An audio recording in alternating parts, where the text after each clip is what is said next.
Greeting, folks. Welcome to the National Whig. It's May 14th, 2012. I'm Robert McReynolds.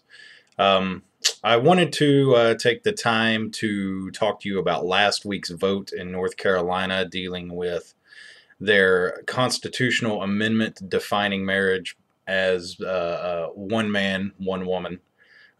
But some things have come up since that actually influenced me in a different way. I want to talk to you about the old analogy that a lot of people use whenever states are going through a rough patch for whatever reason. And that statement is the idea of rearranging the deck chairs on the Titanic in the hopes of saving it from sinking. is the way the analogy goes. Uh, what this is in reference to is last Friday, and that would have been May 11th. I went to a little performing arts shindig in downtown DC, sponsored by the Kennedy Center and a few of the government agencies. And where this performing arts performance was right down the street from the Capitol building, and you could actually see the dome of the Capitol if you looked down the road from where you were. And it struck me because here in D.C. they had a pretty good portion of Pennsylvania Avenue shut off from traffic so that people could gather and watch as a bunch of contemporary artists did some contemporary dance on the side of a building via via ropes, harnesses, this and that, and live music. The music was nice. The dancing was actually pretty cool. I mean, the whole thing on its own was a very neat experience, except uh, the notion that agencies within the government, within our federal government, had a hand in this. And I'm almost certain, I don't have the facts and figures in front of me on this, but I would be amiss to tell you that the amount of involvement monetarily was probably small. In terms of how much money these government agencies actually dished out since the Kennedy Center was involved, um, but just the notion that they had to be involved in terms of closing down the street, closing down the building, this setting up the building so that they could use their harnesses and rappel down the wall outside so they could do their contemporary dance numbers on the wall. All of this had to be paid for some way, and somehow, some way, and I'm sure the Kennedy Center did not pay for it. And all the while, I kept looking over my shoulder, and down the street, there it was, the U.S. Capitol building, where our $16 trillion debt originates. It is, as I like to call it, the epicenter of our decline.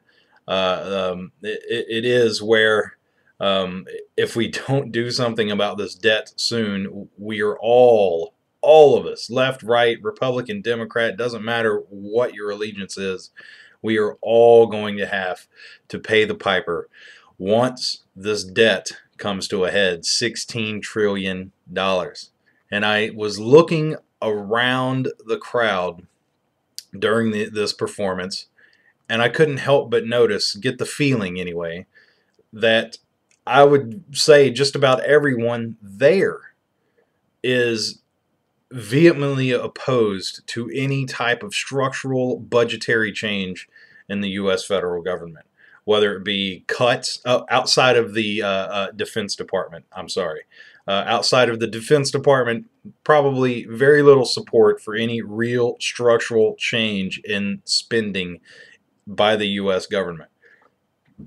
And it strikes me that they don't see the snowball coming down the hill as it grows bigger and bigger, heading straight for us. They don't see it. If they do, they don't care. And if they care, I suspect that it's because they think that they have a way out in the form of just leaving the country. Um, I there's no other way. There's no other way I can explain it. No other way I can rationalize it. To put it to you this way, we spent in the past couple of fiscal years, the federal government has spent $3 trillion. Of that $3 trillion, $1 trillion was borrowed. Of the remaining $2 trillion, we'll stipulate that $1 trillion of it went to defense. That leaves $1 trillion for everyone else that is involved in some way, some form with with social spending, whether it be entitlement through Social Security and Medicare, or just your general run-of-the-mill federal welfare program.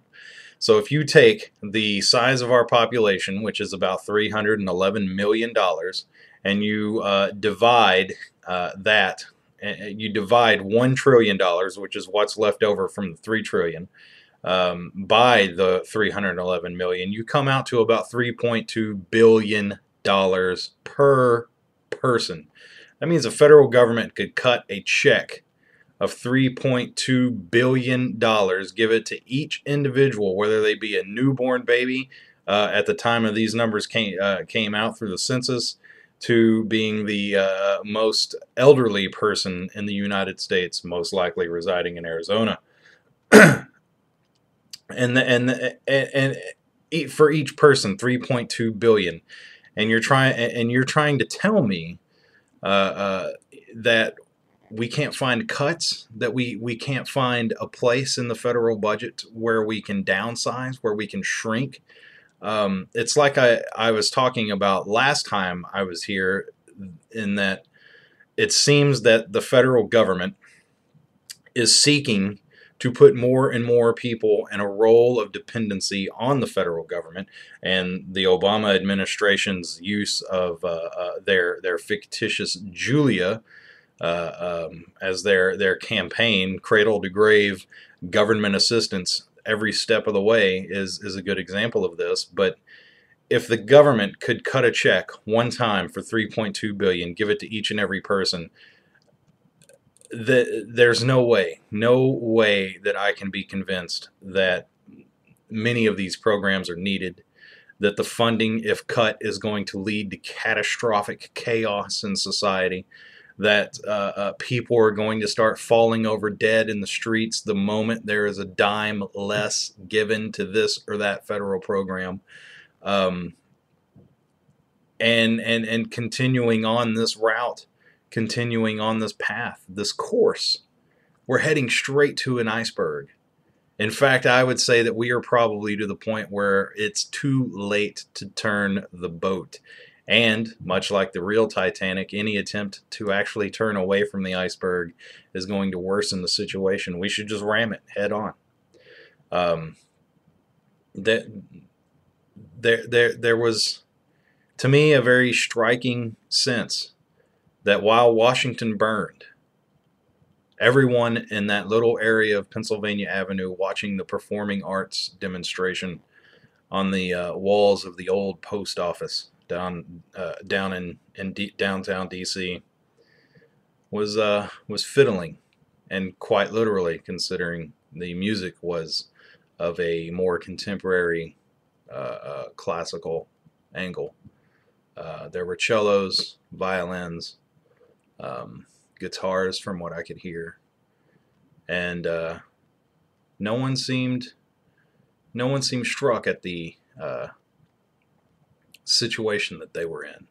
That right down the street lies the foundation, the cornerstone of the downfall of the United States in terms of debt, while they marveled at people running across a brick wall with a harness and a rope strapped to the top to make sure that they would not fall to their doom.